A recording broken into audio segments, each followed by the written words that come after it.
신앙생활을 하면서 중요한 것들이 여러 가지가 있는데 신앙은 알고 할 때 더 깊은 맛을 체험할 수 있습니다. 신앙이라는 것은 무작정 믿는다가 아니라 무작정 믿는다는 것도 여러 가지 의미가 있는데 아무 생각 없이 믿는 것이 아니라 말씀을 들어야만 믿음이 생겨난다는 것을 절대로 잊으면 안 돼요. 그냥 묵주알만 돌린다고 해서 신앙이라고 말할 수는 없습니다. 그래서 믿음은 어디서 온다? 들음에서 온다는 거죠. 듣지 않으면 믿음은 생겨나지 않아요. 내 안에 믿음이 있고 이 믿음이 자라나기 위해서는 말씀이 외부로부터 내 안에 들어와야 합니다. 그래서 말씀이 활동할 수 있도록 기도 안에 자꾸만 머물러야 한다는 거죠. 그리고 무엇을 통해서? 미사를 통해서 바로 그 기도가 온전히 내 안에서 이루어질 수 있도록 힘을 얻어야 합니다. 그래서 신앙인이 되면 바로 미사를 중심으로 살아간다고 말하는 것은 바로 이것이에요. 미사를 통해서 영적인 생명력을 얻지 않으면 우리는 살아갈 수 없기 때문에 인간이 아무리 대단해도 먹지 않으면 살 수 없지 않습니까? 그래서 금강산 구경도 식후경이라는 말은 금강산 구경도 밥을 먹어야만 충분히 누릴 수 있는 거지 배고파 죽겠는데 아무리 좋은 경치가 있다 한들 무슨 의미가 있겠습니까? 우리가 신앙생활하면서도 가장 중요한 것은 바로 성체를 모시고 그 성체의 힘으로 살아가는 건데 알아야만 제대로 살아갈 수 있어서 주님께 지혜를 청해야 돼요. 깨달음이 없으면 사람은 힘들 수밖에 없습니다. 신앙 안에서 얻는 깨달음은 삶 안에서도 적용이 되기 때문에 어떤 사람이 고통스러움을 가장 많이 겪을 것 같아요? 우리에게 찾아오는 고통이 있는가 하면 별거 아닌데 고통으로 바뀌는 경우도 있죠. 그러니까 어떤 사람이 고통스럽게 삽니까? 똑같은 경우에도 1번 똑똑한 사람, 2번 미련한 사람. 미련한 사람이 그래요. 근데 재밌는 건 뭐냐면 우리 삶의 고통의 대부분이 미련해서 그래요. 똑똑하면 그닥 힘들지 않을 것도 미련마저 가지고 어떤 분은 저는 미련하진 않은데 성질이 들어와 가지고요. 그래가지고 머리는 똑똑한데 성질 때문에 힘듭니다라고 말한다면 성질 때문이 아니에요. 뭐 때문이에요? 미련 맞아서 그래요. 내가 성질을 부릴 때가 있고 안 부릴 때가 있지 않습니까? 살다 보면 꼬리를 올릴 때가 있는가 하면 어느 때도 있어야 돼요? 꼬리를 내릴 때도 있어야 돼요. 이것을 파악할 수 있는 것이 바로 삶의 지혜이듯이 신앙 안에서도 마찬가지입니다. 하느님이 어떤 분이신지 알아야만 그분 마음에 들 수 있고 그분 마음에 드는 사람은 은총을 많이 받을 수 있다는 거죠. 근데 그런 생각하지 않고 그냥 믿을래 하면서 성당에 열심히 나오고 열심히 기도하는데 듣는 게 없으니 믿음이 생겨나지 않고 또 지혜가 없으니 하느님 안에 온전히 머물지 못한다면 그 사람은 힘들 수밖에 없죠. 그래서 제가 여러분들한테 가끔 그런 얘기 하는데 두더지 게임 있죠? 두더지 게임 있어가지고 두더지가 나오면은 이렇게 망치로 때리지 않습니까? 그러면 내가 두더지가 되면 어떻게 해야 돼요? 이렇게 딱 봐가지고 그 사람이 옆에 때릴 때 나왔다가 이제 안 그럴 때 들어가고 한 번 나올 때마다 10만 원씩 준다. 근데 맞으면 안 줘. 그럼 어떻게 해야 돼요? 우리가 여러 명 있을 때 한 명 맞을 때 들어갔다가 딱 나와야 되죠. 그 때릴 때 나갔다가 들어왔다가 또 때릴 때 나가면 어떻게 해요? 10만 원은커녕 머리만 잔뜩 맞고 힘들어질 수도 있어요. 그래서 상황 파악을 하는 것이 참 중요하다는 겁니다. 믿음도 마찬가지예요. 내가 제대로 믿고 있는 건지 잘 살펴봐야 되는데 믿음이 잘못됐다는 것은 뭘 통해서 알 수 있죠? 내가 믿음이 있다면 또 믿음이 없다면은 무엇을 보고 알 수 있습니까? 이 나무가 좋은 나무인지 안 좋은 나무인지는 뭘 보고 알 수 있다고 그랬죠? 열매를 보고 알 수 있다고 그랬어요. 내가 신앙생활 하는데 신앙생활 10년 됐는데 맨날 고통스러워. 사는 게 단스럽고 또 정말 힘들어가지고 죽지 못해 살아요. 그럼 이 사람은 믿음 생활 제대로 한 겁니까? 못한 겁니까? 왜? 믿음이 있는 사람은 어디 머무니까? 하느님 안에 머무는 사람, 하느님 안에 머물 때는 평화가 있어요, 없어요? 기쁨이 있어요, 없어요? 행복이 있어요, 없어요? 그런데 하느님 안에 머물지 못하니까 점점 멀어지니까 어디로 가까워진다? 죽음으로 가까워지니까 기쁠 리가 없고 행복할 리가 없고 말만 나오면 한숨과 함께 무슨 말이 나와요? 죽지 못해 사는 거죠. 그러니까 점점 죽음으로 나아가고 있다는 겁니다. 믿음이 있는 사람은 지금 행복할 줄 아는 사람이에요. 지금 기쁠 줄 아는 사람이라는 거죠. 왜? 깨달았기 때문이죠. 우리가 세상을 볼 때 믿음이라는 것은 세상과 멀리 떨어져 있는 것 같지만 세속적은 아닙니다. 그러나 세상도 믿음 안에 있다는 거죠. 그래서 내 한계를 깨닫고 하느님 안에 온전히 머무는 사람은 행복할 수밖에 없다. 왜? 무엇이 나를 행복하게 하는지를 알고 있기 때문이죠. 우리에게 주어진 유한한 시간 안에서 뭘 추구해야 될지는 깨닫는 것이 정말 중요합니다. 안 그러면 어떻게 돼요? 생명은 한계가 있는데, 시간은 한계가 있는데 쓸데없는 것만을 추구하면서 결국 힘들게 살다가 어떻게? 힘들게 마지막 눈 감을 때 이건 아닌데 하면서 눈 감을지도 모른다는 거죠.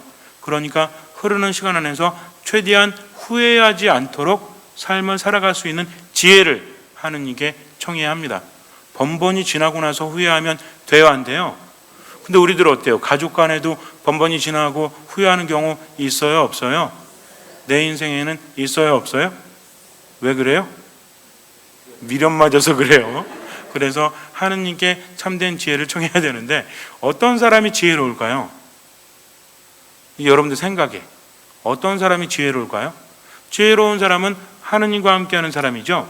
하느님과 함께하는 사람은 믿음이 있는 사람이에요. 그럼 어떤 사람이 지혜롭습니까? 뭐 하는 사람? 그러니까 믿음이 있는 사람인데 자꾸 뿌리를 찾아가 보세요. 믿음은 어디서 나온다고 그랬죠? 그러니까 지혜로운 사람은 어떤 사람? 그렇죠. 듣는 사람입니다. 듣는 사람. 말하는 사람이 아니라 듣는 사람이 참으로 지혜롭다는 거죠.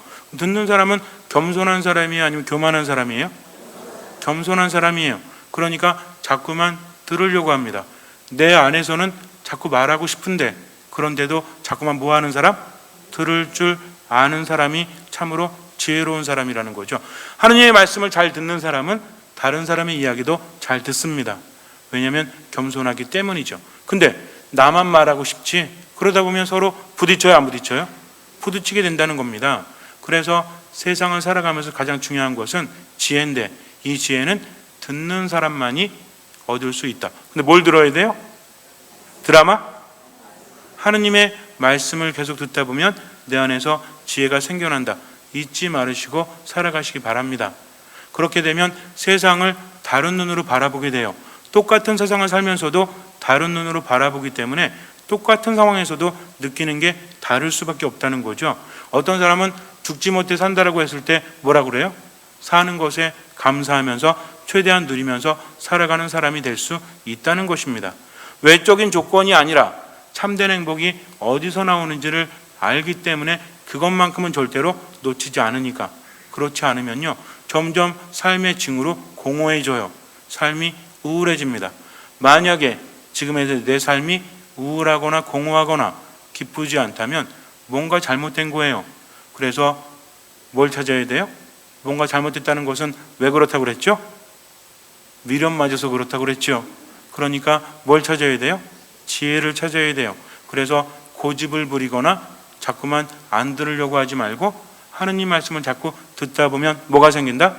지혜가 생기고 지금 내 삶의 처지에 대해서도 내가 판단하기보다는 하느님의 뜻이 무엇일까를 곰곰이 고민하면서 생각을 하게 되면 지혜가 생기게 되고 지혜 안에서 세상을 다른 눈으로 바라보게 되니까 결국은 행복할 수밖에 없다라는 거죠.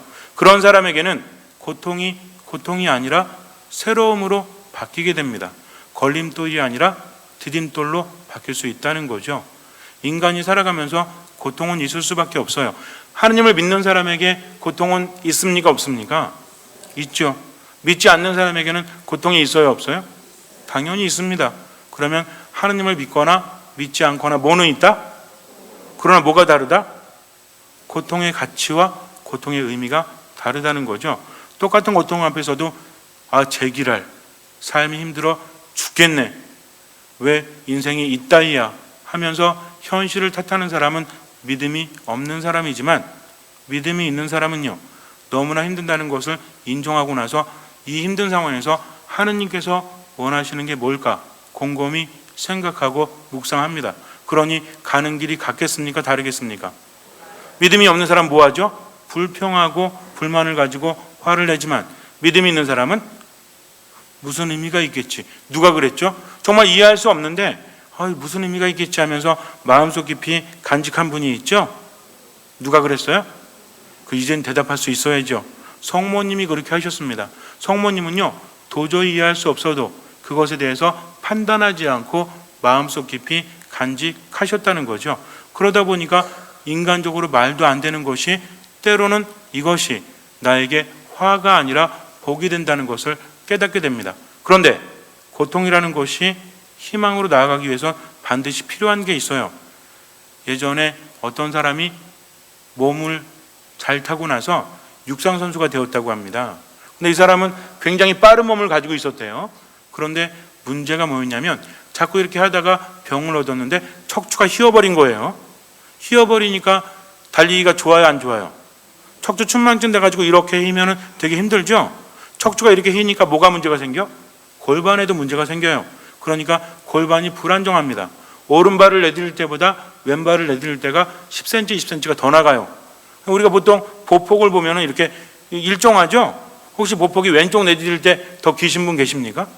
그러니까 이제 걸을 때마다 어디가 출렁거리는 거예요? 골반이 출렁거리죠? 그럼 근육이 버티겠습니까? 버티지 않겠습니까?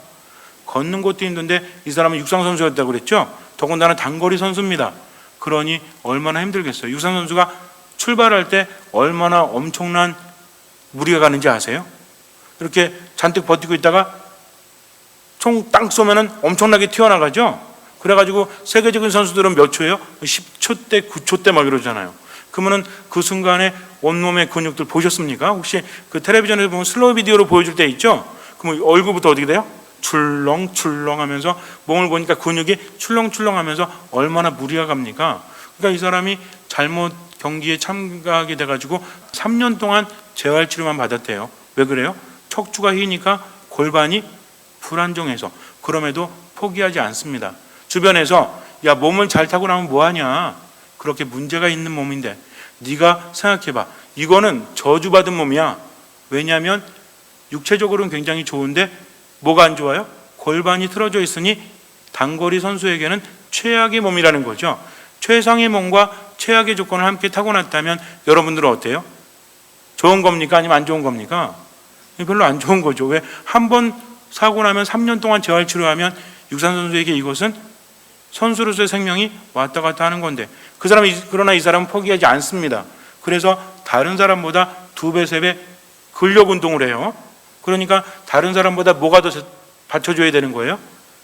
근육이 받쳐주지 않으면 큰일 나니까 근육의 힘이 다른 사람보다 더욱더 좋아야 합니다. 그래서 다른 사람 1시간 운동할 때 2시간 근육 운동해주고 2시간 하면 자기는 3시간을 했대요. 끊임없이 그렇게 운동을 합니다. 이 사람이 바로 우사인 볼트죠. 그래서 세계적인 그 베이징 올림픽에서 그 세계 신기록 내고 그 다음에 30년 정도 있어야 또 깨진다고 그랬는데 자기가 자기 기록 또 깼죠. 이 사람 달릴 때 보면 어때요? 왼쪽 발이 오른쪽 발보다 더 앞으로 나간대요.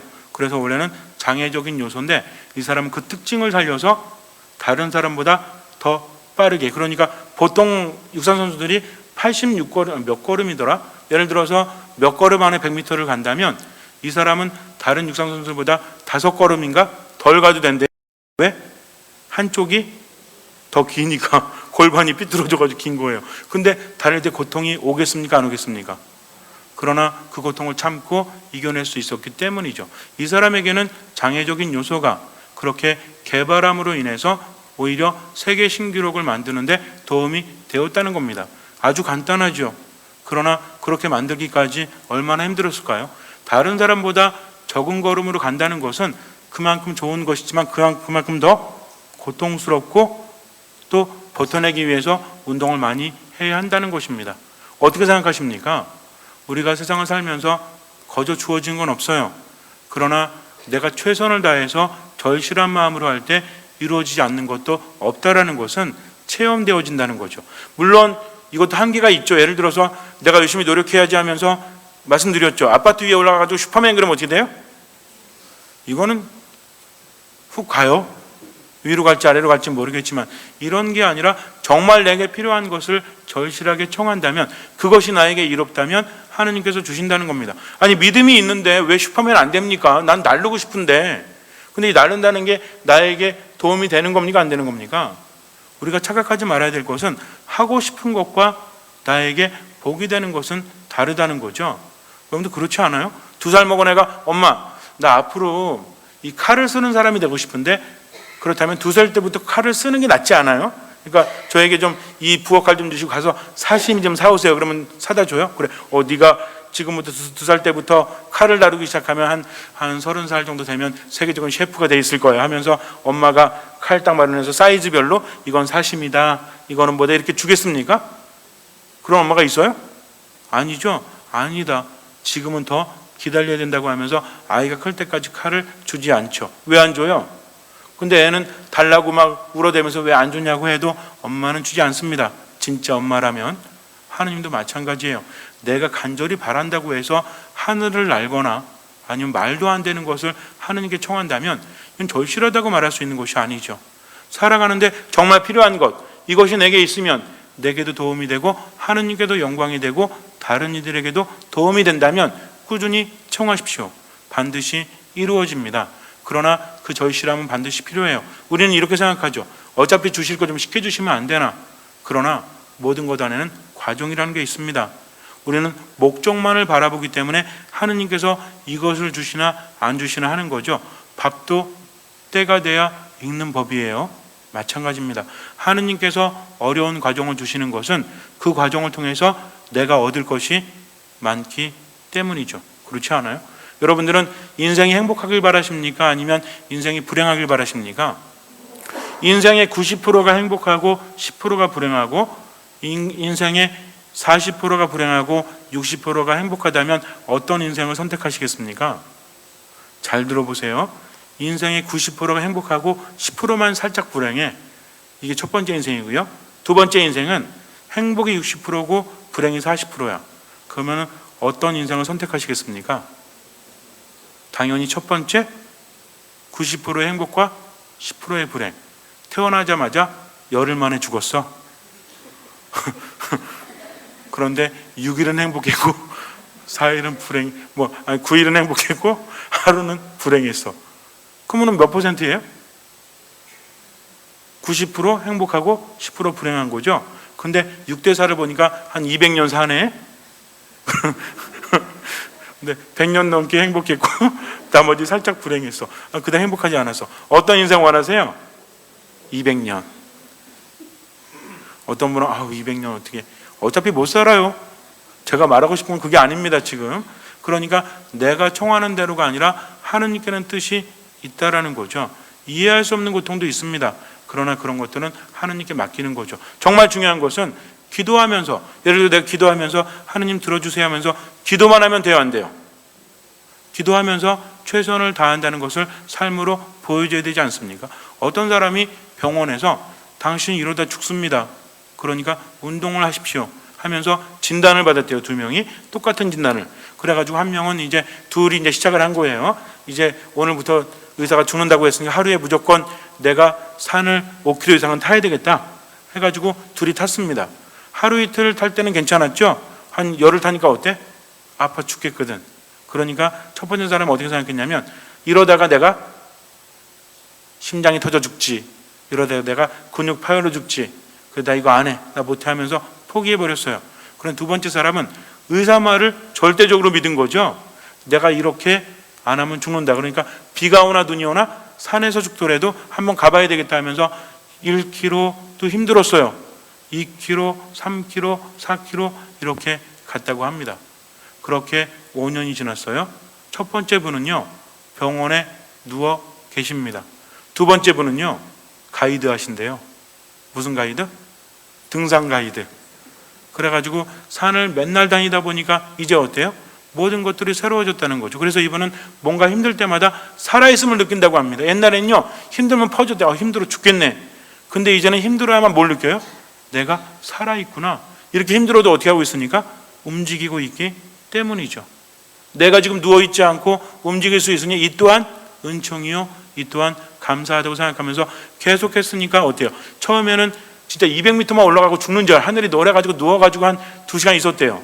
근데 그 다음날도 그렇고 그 다음날도 그렇고. 근데 어느 순간부터 그래, 지금의 최선을 다하자. 내가 나아지든 나아지지 않든 어떠자? 산에서 죽자. 하면서 계속 산을 갔다고 합니다. 그렇게 1년, 2년 지나니까 어때요? 이제는 100m, 200m가 아니라 사람들을 추월하면서 가는 자기를 느꼈다는 거죠. 새로운 삶을 살아간다고 합니다. 그러면서 이분이 말하는 것이, 내가 만약에 유명한 의사를 만나서 한 번의 치료가 됐다면 이렇게 삶이 행복하지 않았을 거래요. 그런데 100m, 200m 이렇게 하면서 삶에 대해서 뼈저리게 느끼고 감사할 줄 아니까 지금은 어때요? 모든 것들이 행복으로 다가온다는 거죠. 자, 누가 더 행복한 사람이에요? 물어보나 마나 두 번째 분이지 않겠습니까? 그러면 이분이 그냥 의사 만나가지고 수술 잘 받아가지고 한 번에 치유된 것과 이렇게 힘들었지만 몇 년 동안 통해서 이런 과정을 겪은 것과 어떤 것이 더 행복한 거죠?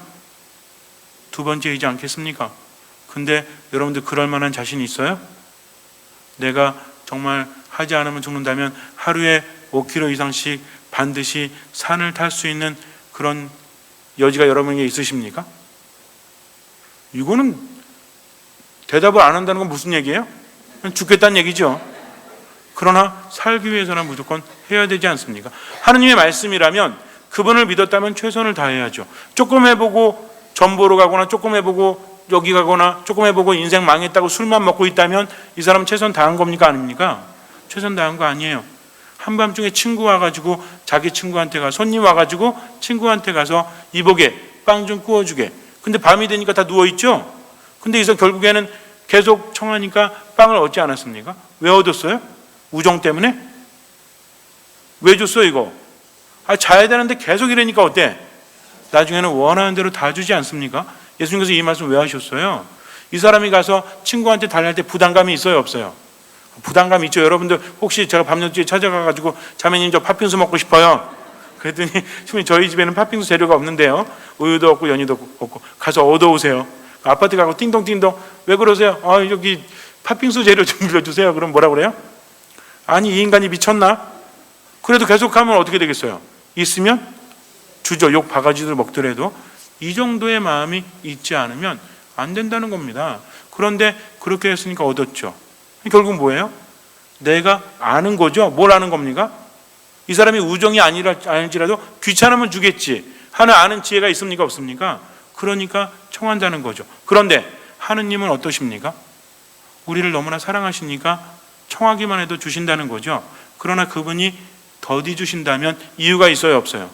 있다는 겁니다. 이런 믿음이 있다면 나는 이렇게 말해요. 주님, 제가 최선을 다하겠습니다. 그러나 최선을 다하다 죽더라도 저는 행복합니다 하면서 하루하루 살아간다면 이 사람은 기적을 체험하지만 벌써 하기 전부터 재는 거지. 얼마나 기도해야 들어주실까? 이 정도 했는데도 안 들어주셔? 하면서 포기해버리거나 하느님을 저버리거나 욕한다면 애초에 이 사람에게는 뭐가 없었어요? 믿음이 없었다는 거죠. 그래서 믿음은 뭐라고 그랬죠? 아니 너무 자동적으로 나오시면 안 되죠. 믿음은 나의 무엇을 하느님께 드리는 거다? 심장을 하느님께 드리는 거라면 판단하지 말고 최선을 다해야 되지 않습니까? 절실하다는 건요, 어느 정도 하다가 떨어지는 것이 아니라 뭘 걸어야 돼요? 목숨 걸어야 돼요. 내가 주님께 믿음을 두었다면 죽을 때까지 하십시오. 그래도 실패한다면 그때서야 하느님께 말씀해 보세요. 그러나 우리들의 대부분의 일은 목숨 걸면 안 되는 게 없어요. 그래서 정말 내가 생각할 때 이것은 하느님께서 나에게 들어주실 만하다라고 하면 목숨 걸고 최선을 다해 보십시오. 대부분의 일이 포기해버리거나 내 스스로 판단하기 때문에 제대로 이루어지지 않는 거죠. 잠시 눈을 감으세요. 절실함은 무엇입니까? 절실함은요, 조금 해보고 그만두는 게 절실함 아니에요. 뭘 걸어야 됩니까? 목숨을 걸어야 한다는 거죠. 무엇을 원하십니까? 그러면 최선을 다하십시오. 그냥 기도만 해서 되는 게 아니에요. 기도하면서 하느님께 맡기고 최선을 다하십시오. 하다가 쓰러진 한이 있더라도 그래도 최선을 다하십시오. 그러나 지혜가 없으면 그 최선은 의미가 없어요. 무엇을 해야 될지 깨달을 수 있는 지혜와 최선을 할 수 있는 힘을 하느님께 청하십시오. 지혜와 힘을 청하십시오. 주님께서는 그 믿음을 보시고 우리 삶에 놀라운 기적을 일으켜 주실 것입니다.